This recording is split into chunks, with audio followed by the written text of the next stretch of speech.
Bayanginnya aja. Kalau sekarang anjing. Ya udah. Oke, gini. Lo ngerasa ada korelasi gak antara acting, main peran, sama main musik? Ini udah mulai belum? Nggak usah dipikirin. Dari tadi udah take lagi anjing tai.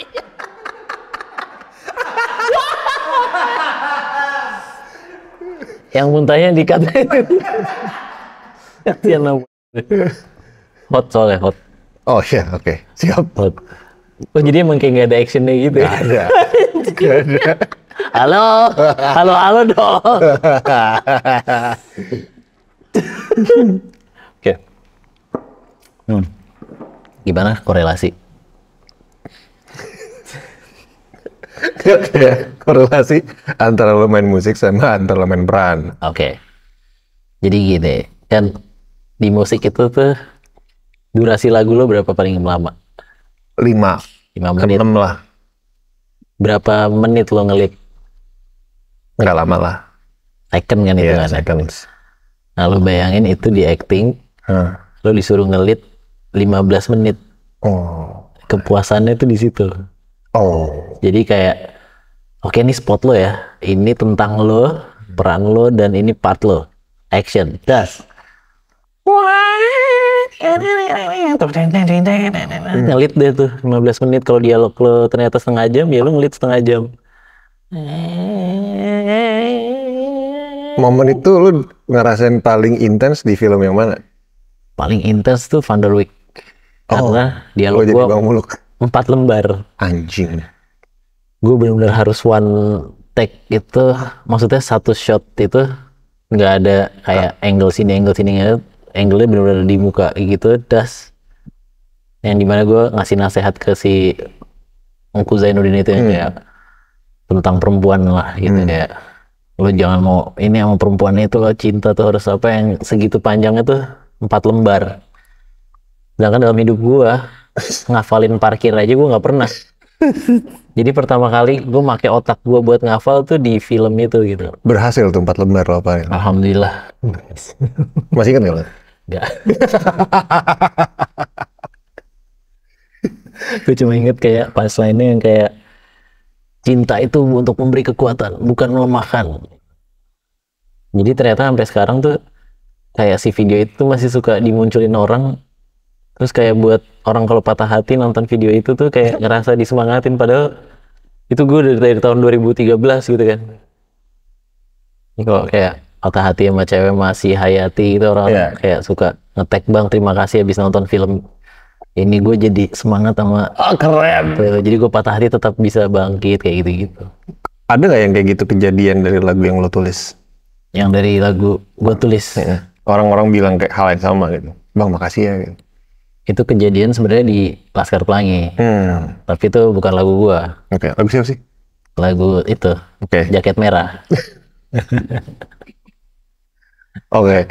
Apa yang orang bilang kalau soal lagu itu? Ke dia. Lu bangsa. Minta jadi podcast gosip.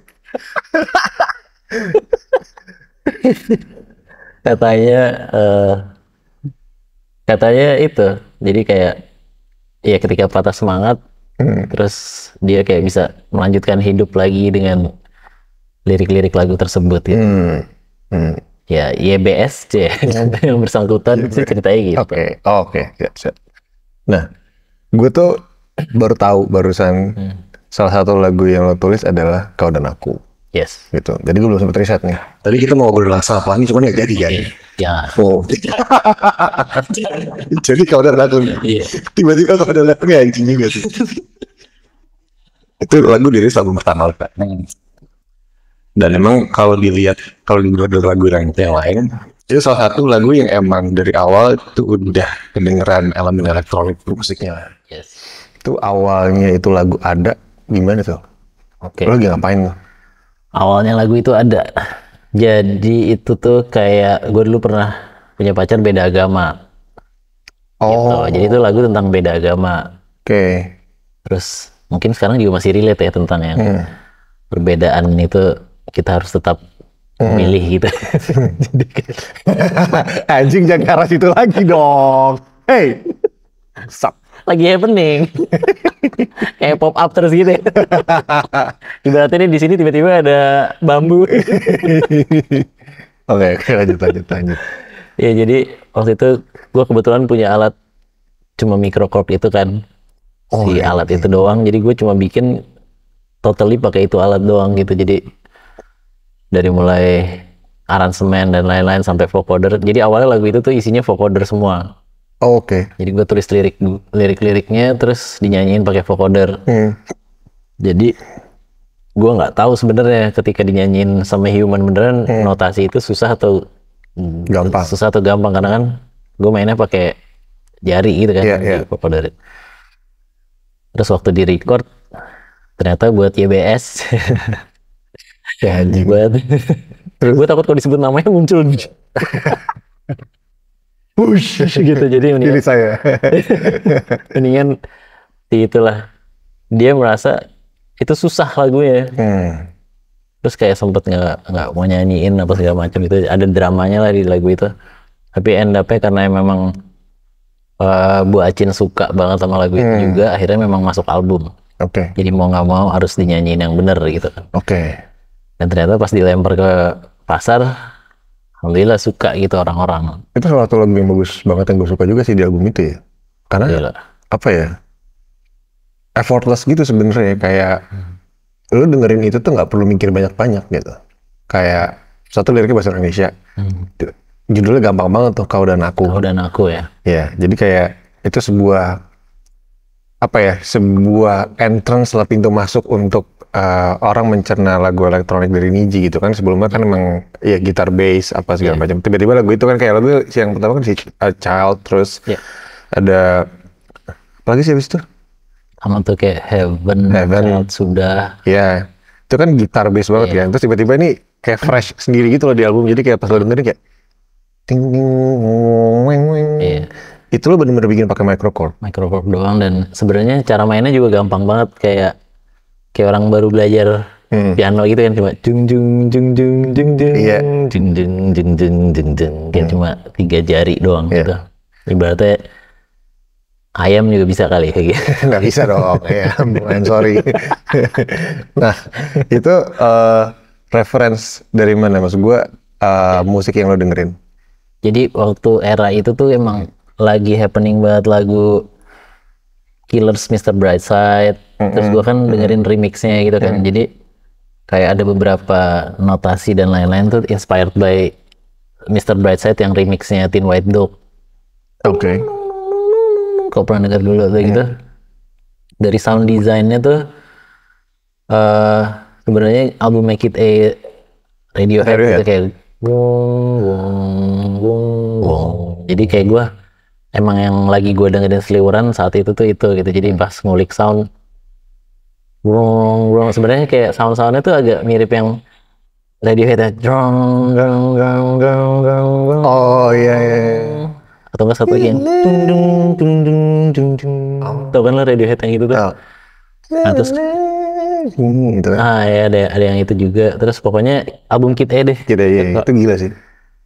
Terus ya udah gue coba terapin di sini gitu, karena sebenarnya emang gue keterbatasan, nggak punya alat lain sih gitu. Gue nggak ada VST, nggak ada software apa-apa, nggak ada piano, jadi semuanya gue coba bikin pakai sound microcorp aja.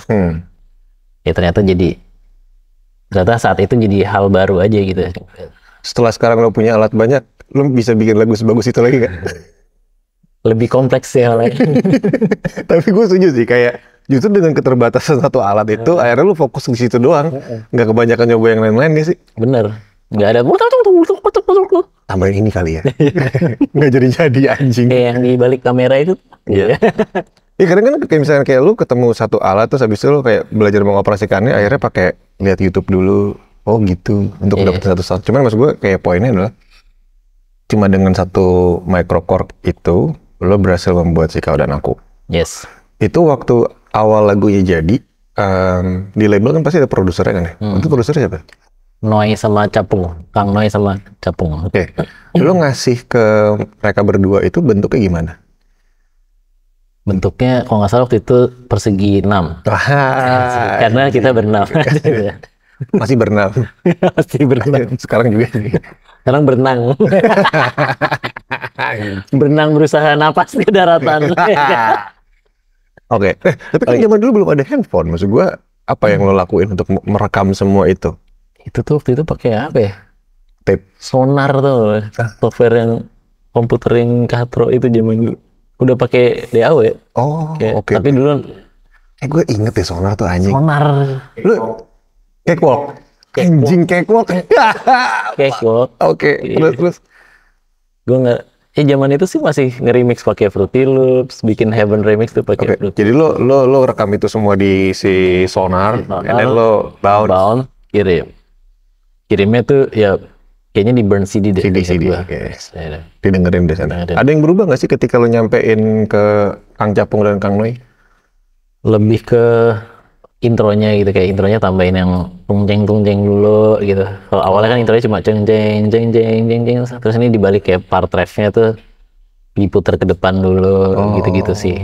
Jadi supaya bikin variasinya tuh lebih ikonik untuk 5 detik pertamanya itu gitu. Itu nice banget sih, tapi itu berhasil sih formula itu ya. Iya, jadi sebenarnya yang gue pelajarin dari si Kang Noi sama Kang Capung, intinya abis draft beres tuh kita bisa cari-cari lagi dari part-part mana yang kayak ini nih bisa nih jadi part ikoniknya nih. Ternyata dari bagian lagu itu tersebut. Jadi kayak ini masih satu DNA gitu kan. Iya. Lu nemu DNA-nya bisa jadi di ujung lagu. Iya. Di pinggir-pinggir gitu. Nah, yang pinggir-pinggir ini kayak taruh depannya gitu cobain. Nice. Jadi intinya kayak pas udah ditaruh depan, gue ngerasa kayak kayaknya kurang, gue cuma gini doang. Jadi gue masukin sound lagi. Gitu-gitu.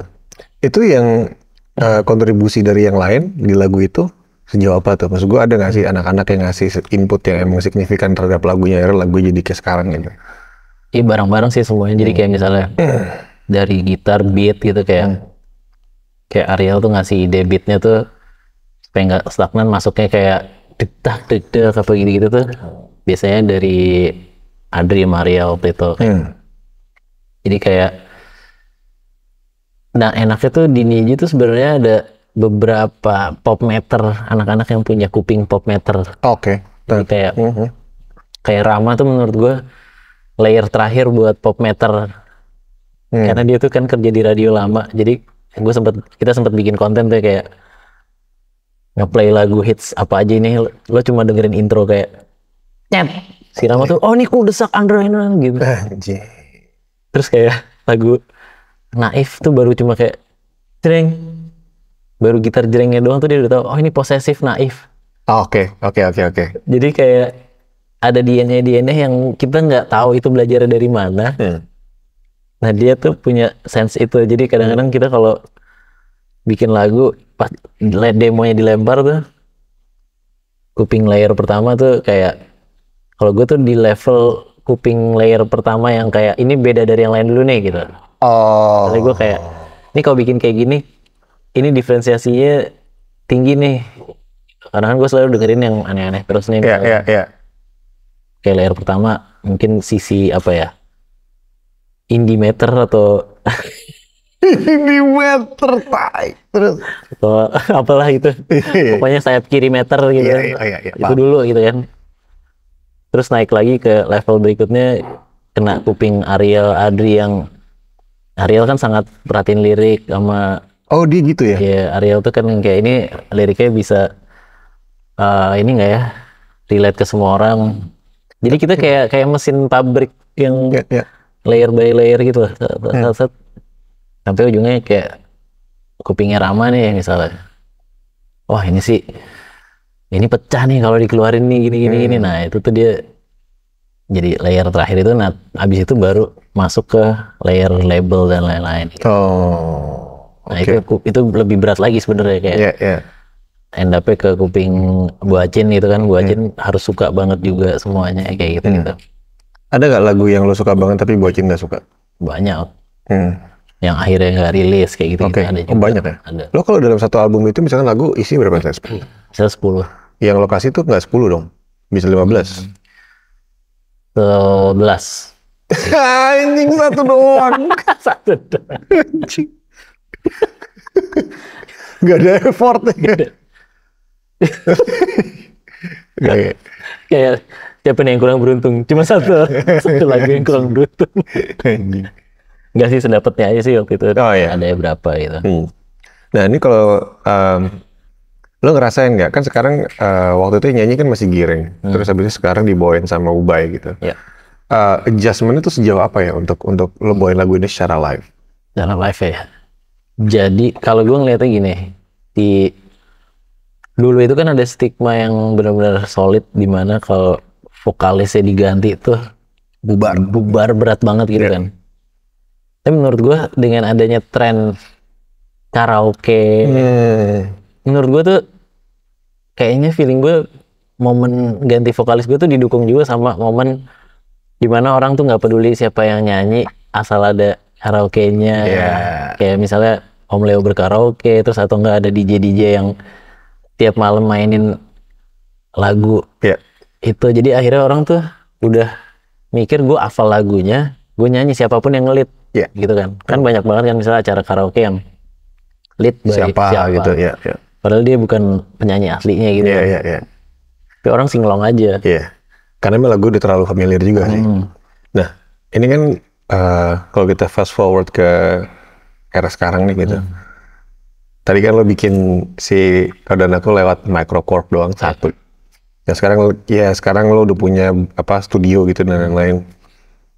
Lo ngalamin perubahan cara lo menulis lagu nggak? Kalau cara menulis lagu enggak. Oh ya? Tapi cara soundscape dan bikin sound palette gitu sangat mengalami sih. Ini kayak misalnya kayak pandangan gue misalnya dulu bikin lagu satu bunyi cukup gitu. Nah sekarang gue pengen kayak ada layer di belakangnya lagi glitch kecil yang menurut kuping orang kayak ini nggak perlu banget kali, kayak cuma tapi buat gue ini matter banget nih kalau ada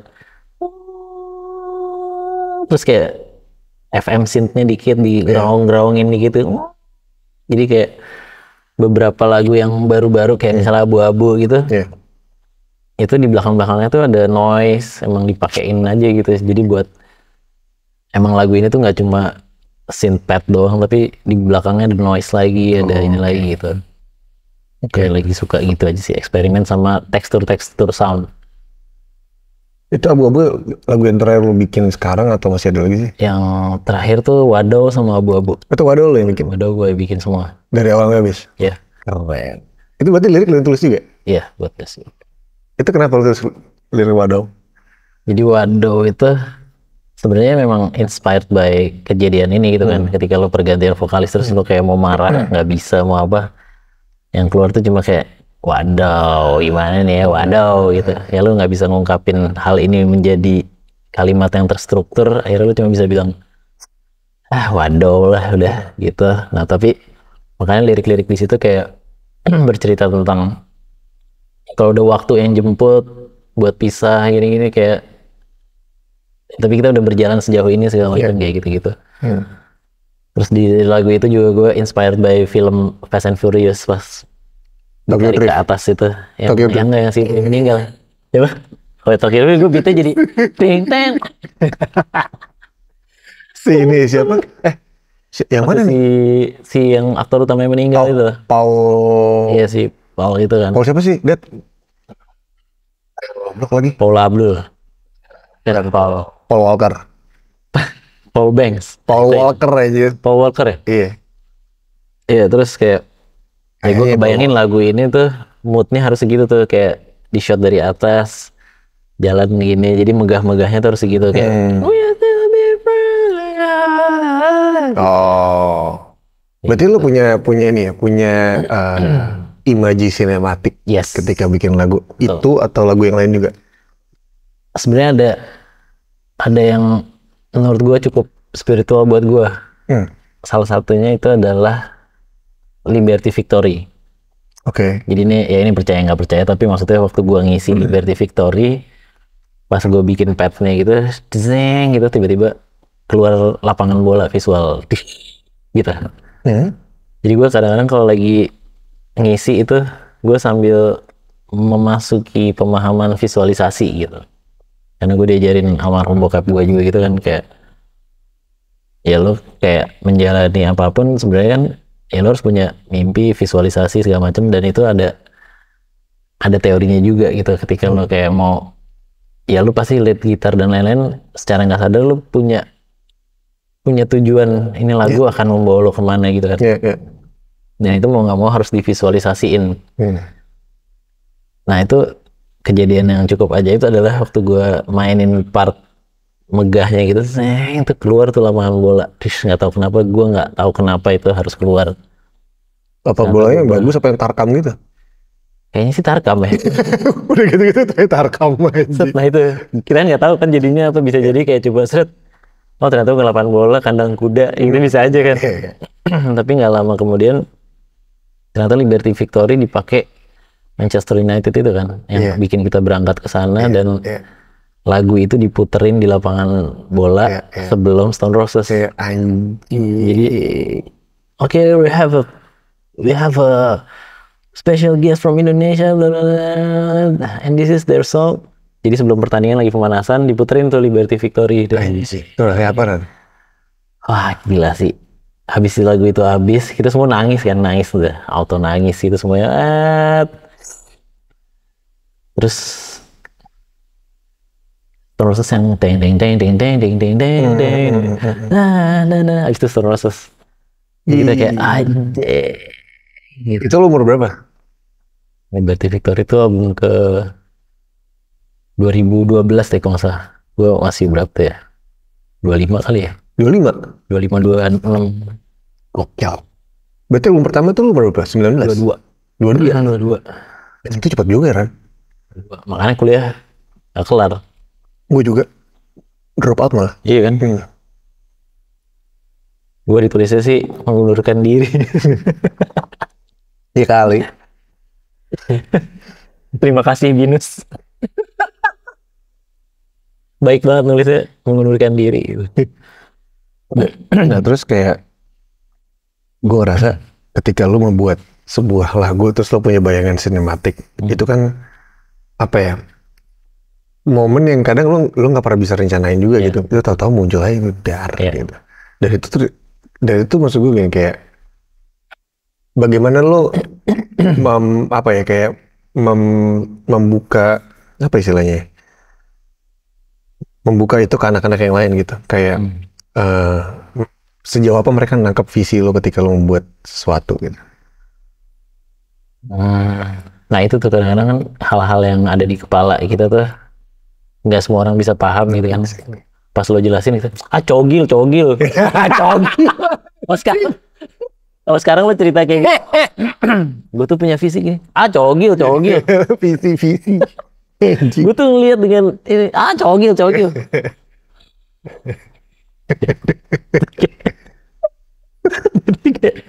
Ya akhirnya lo harus kayak mencari apa ya, kayak main apa, kayak map ininya sih, kayak lo menuju si visualisasi yang lo ciptain gitu. Lo harus jalanin proses game RPG-nya gitu kan. Lo kesana kemarinya tuh ya kayak mungkin hari ini gue harus ketemu lo nih, kenapa gitu kan, kayak gue harus ada di ruangan ini, diinterogasi dengan polisi gitu ya. Polisi skena. Cogil. Itu jadi kalau dynamic dalam pembuatan sebuah lagu di band lo tuh gimana? Di Niji. Kalau di Niji prosesnya tuh itu masing-masing kayak bikin yang paling works ya. Paling works tuh ada 2 tipe. Kayak yang workshop dulu, ngejam lepas aja, yang terserah deh main apa gitu tuh. Habis itu dibawa ke studio. Itu contohnya Disco Lazy. Oh, itu pure yang kita di studio lagi mau bawain Scientist-nya Coldplay tapi kayak bosen gitu, gue cepetin gitu Scientist kali 10 gitu BPM-nya, terus akhirnya si chord-nya itu kan, chord-nya awal dari chord-nya itu Scientist dicepetin banget, terus akhirnya jadi kayak nyading. Oh. Kayak gitu. Oke. Jadi kadang-kadang sebenarnya lagu-lagu Niji tuh banyakan jatuhnya life hack gitu lah, kayak hacking dari apa yang ada gitu. kayak kayak ada lagu apa yang diputar dari belakang kayak gitu gitulah. Jadi semacam kita nyari hack dari lagu orang tapi kita remake demikian rupa supaya nggak copy banget gitu loh. Oke. Dan hampir satu lagu tuh kadang referensinya tuh banyak banget gitu. Jadi kayak misalnya aku takkan bisa tuh campurannya Mystery Jets yang apa, campur The Strokes yang You Only Live Once, campur ini. Jadi satu lagu tuh racikannya dari 5 reference lebih gitu. Ada satu lagu nih juga lupa judulnya apa, tapi lu tuh lead gitarnya tuh kayak tiba-tiba kayak The Strokes banget gitu. Gue kayak apa nih, keren juga nih. Itu yang mana ya? Gue lupa, tapi ada satu lagu itu gue inget. Efeknya bukan sih? Bukan tuh lead gitar kayak ya gitu-gitu. Gue lupa exactly yang mana. Cuman efeknya gue nyampe, maksudnya efek gue denger itu masih ingat sampai sekarang. Cuman gue nggak bisa recall yang mana. Nah, perbedaan apa Ran yang paling lo rasain ketika lo bikin album pertama sama album kedua in terms of kerja bareng sama anak-anak? Itu Niji berapa tahun? 21. 21. Tahun ini 22. Damn fuck man. Anjing. Terus apa yang lo paling rasain perubahan dari cara lo kerja sama anak-anak dari album pertama sampai ke umur yang 22 tahun ini? Oke. Jadi ternyata kuncinya setelah apa perjalanan panjang itu tuh ternyata yang mesti dicari justru nggak mikirnya gitu. Ketika kita bikin sesuatu udah mikir, berarti there's something wrong with it gitu loh. Jadi waktu album 1 tuh kita ngumpulin materi, saling nyambung dan lain-lainnya tuh nggak ada yang mikir. Nggak tahu juga lagu jadi apa kan. Tapi ketika mulai batasan, aduh kalau gini ntar pada suka nggak ya? Aduh gini nggak laku nih. Aduh ini, nah kebanyakan yang dipikirin dan lain-lain terus dipaksain di-push. Itu yang paling apa ya, bikin capek itu body lo sih. Ya. Jadi justru kesini-sini tuh kita makin kayak oke, kalau pas lagi scratching aja udah mikir, skip ya, gitu. Terus dari song ke hook ke ref nggak ketemu, mau dipaksain lagi, udah skip, berarti lagunya susah nih gitu. Ada nggak lagu yang mengalami proses nggak enak itu tapi akhirnya jadi dirilis? Proses nggak enak ya? Yang lo bilang tadi. Itu album Liberty Victory tapi yang bahasa Indonesianya, yang Liberty-nya. Itu jadi album mungkin buat anak-anak skena tuh banyak yang cerita gitu kayak, sorry ya men, gue cuma dengerin Victory-nya, album Liberty gue buang. Ada yang, aduh sorry ya, album Liberty-nya yang dengerin supir gue. Tunggu, itu lagunya yang mana sih yang Liberty itu? Ada yang apa sih sebenarnya lagu yang hitnya tuh yang Indahnya Cinta, yang Indahnya Cinta. Sebenarnya waktu itu sempat dijadiin video klip dan lumayan hit sebenarnya. Oke. Nah cuma ya udah album itu keren aja gitu. Kalau Sang Mantan tuh di mana? Sang Mantan tuh kayak sebelum itu deh. Sebelum itu ya. Oke. Nah kalau Sang Mantan tuh story-nya beda lagi tuh. Itu yang ngilangin anak skena. Anak skena langsung males sama Niji tuh di lagu Sang Mantan. Jadi abis itu keluar. Anak skena lagi tai banget. Anak skena biar ngerti kan, sekarang kan ada yang gitu kan. Ibaratnya yang tadinya suka Niji dari Heaven, Child dan lain-lain tuh begitu Sang Mantan cabut semua, pindah lah, udah nggak dengerin Niji mungkin kayak. Jadi kita kayak ibaratnya ditinggalin tapi masuk crowd baru nih yang benar-benar dari bawah lagi nih gitu, kayak jadi meluas sih sebenarnya. Itu lagu yang bikin siapa ya? Doski. Oke. Iya, apa tadi namanya yang bersangkutan? Yang bersangkutan ya, anjing. Tapi ya gue juga salah satu orang itu sih yang begitu lo rilis lagu itu gue kayak, ini kenapa nih band rilis lagu begini ya? Tapi ya gue simply nggak bakal, gue tuh bukan tipe orang yang kalau gue nggak suka gue akan nge-bash atau apa. Gue cuma kayak nggak suka berarti gue tinggalin aja gitu. Gue punya kesempatan untuk gue denger lagu yang lain. Jadi gitu ceritanya. Jadi bahkan sebenarnya sih yang bikin ininya kan sebenarnya seperti gue bilang tadi kan, kita selalu setiap mau rilis atau mau ngumpulin demo tuh ada berapa layer kuping yang harus dilewatin. Nah di lagu itu kebetulan caranya udah melakukan cara politik gitu. Oke. Jadi nggak lewat kuping kita langsung shortcut ke label. Oh. Tiba-tiba label suka dan lain-lain. Jadi ibaratnya kuping ini memang cocok sama kupingnya Bu Acin. Betul. Tapi secara kuping anak-anak tuh belum semuanya dilewatin gitu. Jadi kejadiannya ternyata ya gitu. Akhirnya lagu itu tetap meledak, bahkan di tahun itu kita mungkin bisa dibilang secara data endorsement paling banyak Oh iya, di iklan. gara-gara sang mantan tuh. Kira-kira itu, karena melebar ke bawah, tapi produk-produknya yang masuk juga produk-produk yang ke arah Ya. itu. Jadi kayak misalnya motor gitu ya, motornya tuh memang kelasnya di yang masif gitu. Ya. Ibaratnya kalau kita dari dulu nge-build harusnya dapat motor yang brandnya apa gitu misalkan.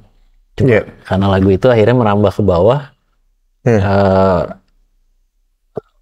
dapat brandnya ya motor yang memang buat kalangan banyak lah. Ya. Dan itu berlangsung kontraknya panjang gitu kan, setahun, 2 tahun, 3 tahun, 4 tahun, 5 tahun, sampai 6 tahun. Artinya kita di market itu terus. Gokil. Jadi kita di market situ terus gitu. Jadi udah pasti bergeser terus kan, kayak yang skena-skena cabut semua, dah ini komersil banget, bye gitu. Lo sedih ya? Menurut gue itu proses ya, karena gue aja sekarang nggak mau pakai kaosnya Coldplay.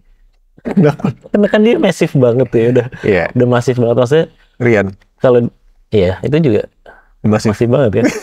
Jadi dia udah paling masif dari antara yang masif. Dia dari awal jadi udah masif. Jadi kayak gitu, jadi kayak ibaratnya di era sekarang nih Coldplay udah hampir semua orang dengerin, disuruh pilih pakai kaosnya Coldplay atau kaosnya Tame Impala gitu kan, Gaber. ya gue lebih bangga pakai kaosnya Gaber lah dibanding pakai kaos Coldplay gitu. Yes. Pakai kaos muka Chris Martinnya misalnya. Iya, mahal sih. Kan Iya. Chris Martin lagi nyeker terus gue pakai kaosnya misalnya. Biasanya kalau Die Hard Fans gue harusnya ya mungkin itu yang kejadian juga sama orang-orang yang dengerin gue saat itu gitu. Tapi bukan berarti gue jadi nggak dengerin Coldplay gitu kan. Gue tetap bilang anjing Coldplay itu band bagus yang survive sampai sekarang gitu. Iya. Cuma buat gue pakai merchandise-nya, terus gue fans Coldplay banget. Gue tuh suka ngebayangin deh, lo ngeband 22 tahun gitu, lo masih peduli gak sih sama brand image lo sebagai band? Kayak lo masih peduli gak sih soal kayak lo bikin merchandise yang bagus, lo rekaman pakai sound yang oke, lo masih peduli sama penampilan lo di panggung, di video klip, di foto band gitu? Harus lah. Masih lo merasain itu? Masih. Karena itu kayak apa ya? Ya itu yang kayak kewajiban menurut gue sih, kayak tanggung jawab lo berada di band itu kan artinya lo harus menjaga image band secara keseluruhan gitu kan. Lo semakin kesini ya harus, ya orang kalau bandnya nggak cool itu siapa yang mau nonton gitu kan. Makanya kayak dulu gue pernah ingat banget nih, kayak ada temennya almarhum bokap yang cerita gitu kan, kayak ini waktu gue sebelum ngeband ya, dia ngasih pesan gitu, lo kalau mau hidup di musik ngeband gitu ya, lo harus punya 3 nih. Pertama, muka keren. Kedua, lo gaya, attitude. Yang ketiga, skill. Nah kalau lo nggak punya muka, tutupin sama skill, sama attitude, apa sama style, apa segala macam. Pokoknya saling harus nge-cover gitu. Tapi kalau nggak punya 3-tiganya nih, lo lupain deh ngeband, dia bilang. Anjing juga ya. Oke, berarti kan artinya ada beberapa aspek kayak dari stylist, dari skill, dan dari ini tuh harus dipenuhin gitu. Nah gue ngerasa skill gue biasa aja nih, ya berarti gue harus tambahin di gaya, harus tambahin di style, konsep, dan lain-lain gitu. Jadi kayak skill gue nggak bisa ngelit-ngelit kayak Adra Karim gitu. Iya. Indra Lesmana gitu. Lesmana gitu. Gue Randy nggak les gitu. Apa? Gue Randy nggak les. Gue nggak pernah les piano. Oh, Randy nggak les. Kalau Indra kan les di mana-mana kan. Jadi kayak jago banget gitu. Anjing. Lo udah ngerasain titik jenuh belum sih? 21 tahun, mau 22 ya?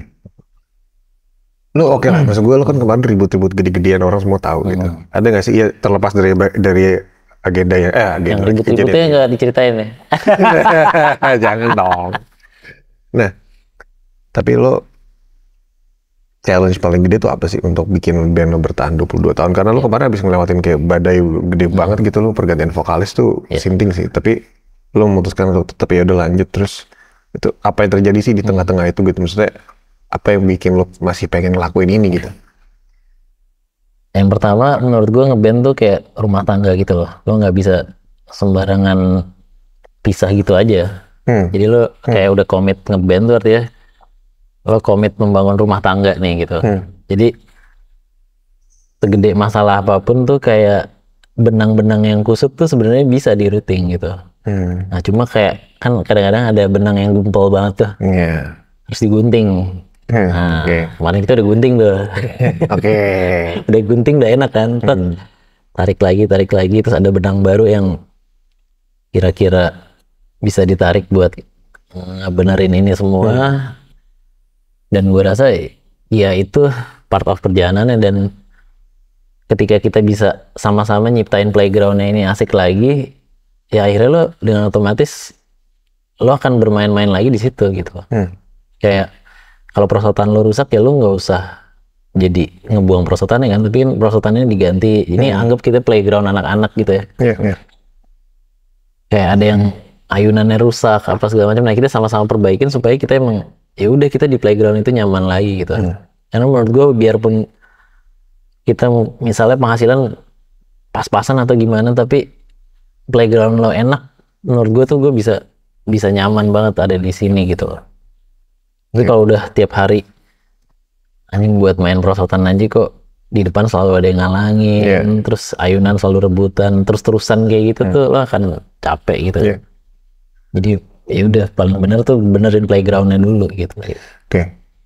Musisi itu kan pendudukan kayak insecurity ya, kayak ya terlepas dari seberapa besarnya nama lo, seberapa besar band lo gitu, musisi itu nggak pernah lepas dari namanya insecurity. Lo pernah ngalamin itu nggak sih? Maksud gue lo seorang keyboardist ngiji, lo pencipta lagu yang top juga gitu, terus pemain film juga gitu, banyak banget pencapaian lo di umur lo sekarang berapa sih? 42? 38. Iya 38, sama kan kita, maksud gue. Tapi ini kontennya keluarnya di umur gue 38 apa ntar pas 39? 42. Lu pernah ngerasain insecurity gak sih? Karena pasti banyak banget orang-orang yang kayak ngerasain, yang bilang mungkin gini kayak, dia mah enak gitu. Lu udah lah, lu pasti santai, lu pasti oke gitu. Lu masih ngerasa struggle itu nggak sebagai musisi atau sebagai orang? Jadi gue pernah mengalami itu, dan gue waktu itu ini sih yang bikin inspiring tuh adalah gue ke pamerannya David Bowie di Melbourne waktu itu. Terus kayak ada quotes dia yang gue suka banget, kayak dia tuh sering bereksperimen sama dirinya sendiri. Jadi dia selalu mencoba camouflage dirinya gitu buat sebenarnya ngaca sama diri dia yang ada di sini gitu. Jadi disitulah gue waktu gue insecure band gue ditinggalin anak-anak indinya gitu-gitu, terus bergeser dan segala macam, terus gue ngerasa kayak anjing nih band gue tuh masih keren apa enggak sih. Nah di situ tuh ya gue keluar lah dari situ, ngelihat diri gue yang di sini tuh menjelma. Gue waktu itu jadi Kronats dulu gitu, bikin project yang gue pakai topeng. Gue mau ngebuktiin gue kalau misalnya bikin lagu di luar Niji tanpa harus ada orang tahu ini gue tuh berhasil gak sih musiknya diterima gitu. Nah gue bereksperimen sama body gue dari Kronats itu, terus tiba-tiba sampai main di DWP gitu. Artinya lagunya ada yang suka, terus akhirnya dapat slot di DWP main. Oh berarti bisa nih ya, sebenarnya orang nggak harus tahu gue siapa, tapi lagunya enak dan lain-lain, ternyata bisa nih. Nah start dari situ gue ke bawah, makin ke bawah lagi tuh kan, main sama anak-anak Elven Kind sama segala macam. Jadi gue ketemu, ibaratnya gue keluar dari posisi gue yang di atas nyemplung ke bawah lagi gitu. Ke grassroots lagi lihat. Jadi gue bisa ngeliat dari bawah, oh band gue tuh gini posisinya nih ya. Jadi sebenarnya metode yang gue lakukan adalah gue terjun ke dunia yang jauh dari area ini gitu, supaya gue bisa ngelihat posisinya ini gimana sih ketika gue melakukan hal-hal baru di bawah gitu. Jadi kayak misalnya sekarang gue bikin Random Brothers, terus gue ketemu Bagus bikin community Indomodular, gue ketemu lagi orang-orang yang sangat apa ya, kayak akhirnya kayak ada playground baru gitu kan. Ketemu Dedi, ketemu siapa yang ternyata ini orang-orang pinter semua nih. Dan ini nggak akan gue dapetin kalau gue stay main di playground gue di sini. Nice. Gitu. Jadi gue terjun lagi, gali-gali bawah tanah ke bawah, ada siapa lagi sih di sini? Oh, gitu. Terus kayak ya kesini gue misalnya ngelihat tiba-tiba ada di Indonesia ada yang berhasil tembus ke luar negeri, Gaber segala macam. Yeah. Bukan kita malah jadi ngejulit atau apa, justru kita harus ngobrol kayak ini kok dia bisa gini, menggali ilmunya gitu loh. Saat ternyata emang ya banyak banget masukan yang kita nggak dapet di area yang ini gitu. Jadi cara satu-satu itu nyebrang ke dunia film, ilmunya baru lagi ke dunia film, malah kayak ketemu orang art gitu, dia sempat ngomong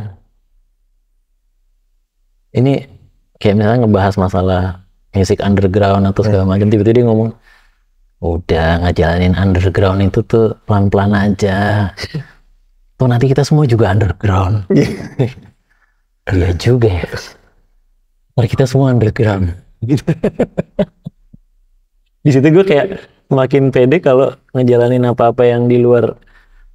Semuanya emang prosesnya pelan-pelan aja gitu. Pasti lo ada salahnya dulu, kayak pas ngelempar ini ya diceng-cengin terus aja gitu sampai nemuin titik. Oh ternyata di sini diterima nih, artinya lo punya tempat dilapis ke 8 bawah tanah yang ini atau di mana. Jadi akhirnya ketika lo udah bisa nemuin pipa-pipa itu, ya lo udah bikin jalur, lo bisa keluar masuk. Karena lo udah bikin tunnel lo sendiri gitu. Jadi kayak misalnya gue masuk ke dunia film tuh jembatannya lewat scoring. Ketemu orang ini, jadi kayak bikin sesuatu terus akhirnya bisa ngerjain scoring, akhirnya lo tahu gorong-gorongnya scoring tuh gini. Ini oke banget sih. Jadi kayak akhirnya bisa bikin tunnel sendiri, akhirnya bisa muter-muter sendiri di situ. Jadi lu menciptakan apa ya? Lu menciptakan wilayah lu sendiri supaya lu bisa melihat secara objektif band utama lo tuh ada di posisi yang mana. Itu lu doang yang ngelakuin itu di band lu atau ada orang lain? Gua nggak tahu sih kalau yang gue ya gue kadang-kadang ngajak Rama juga gitu buat gue nemu angle asik nih ngeliat di sini nih, ikut gue yuk sini yuk. Jadi dan dia juga suka datang kan kayak cobain datang ke acara ini yuk, karena sebenarnya emang setiap community yang ada di gorong-gorong ini tuh punya ide-ide yang gila semua sih, menarik semua, dan kayak wah gila gue nggak nyampe sini. Ada yang kadang-kadang lo bisa nemuin yang gitu karena dia di situ 20 tahun misalnya.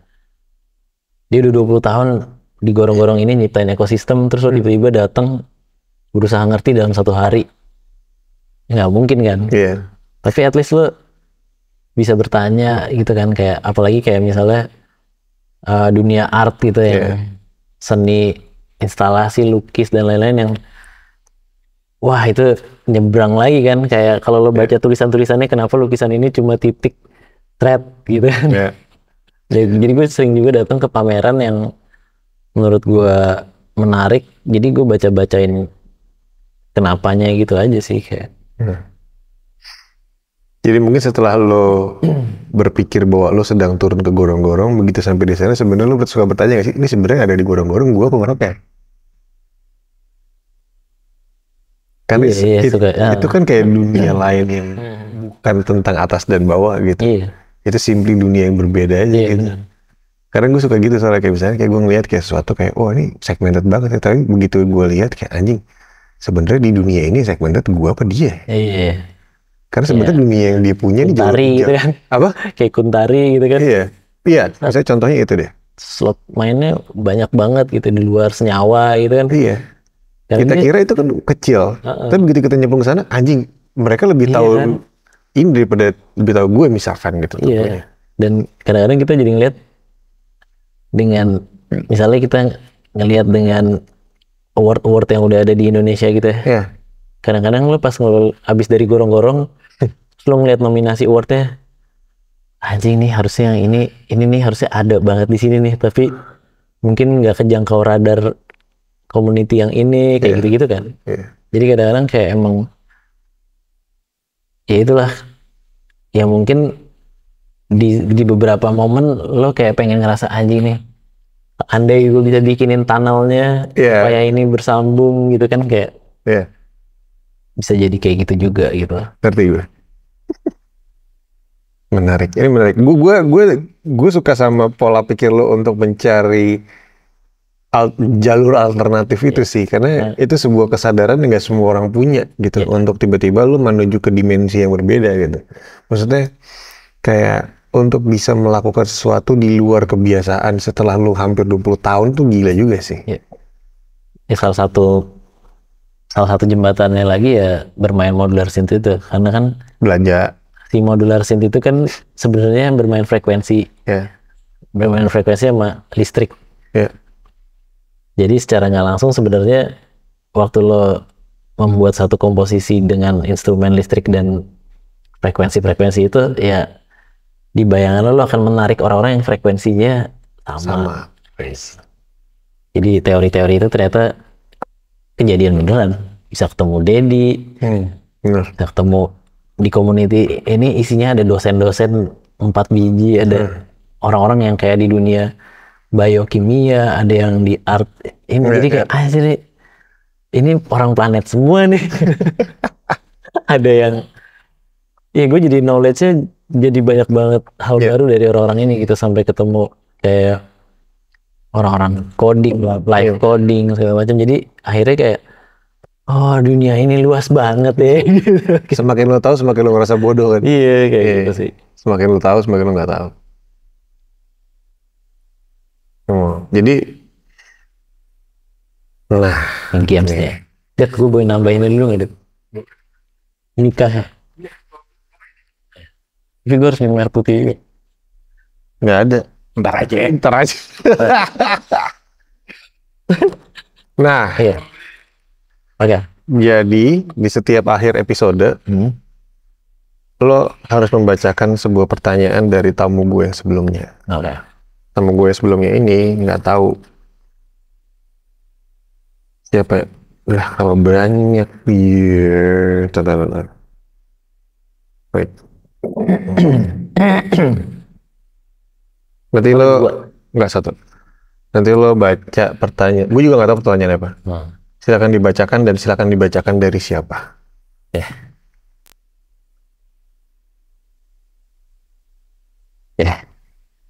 Di mana lokasi paling aneh yang pernah lo datangin untuk perform?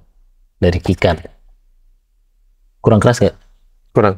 Di mana lokasi paling aneh yang pernah lo datengin untuk perform? Dari Kikan. Nah, di mana?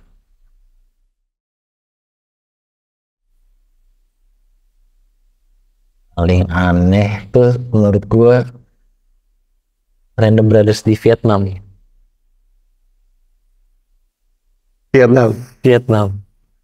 Oke, terus? Jadi apa ya? Jadi gue kan maksudnya udah sering datang ke acara party di sini gitu ya.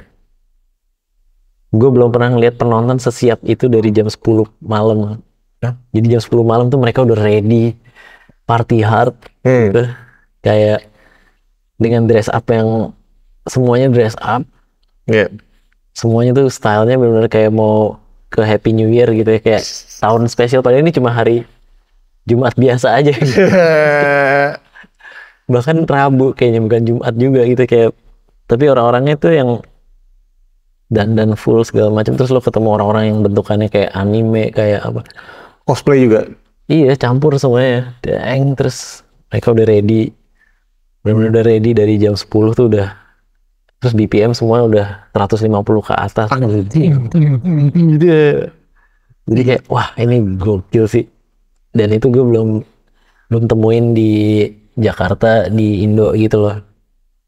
Jadi kayak makanya enak banget sih, seru gitu. Jadi emang orang tuh ya, kita sebagai yang perform udah kayak udah berasa ditungguin aja gitu.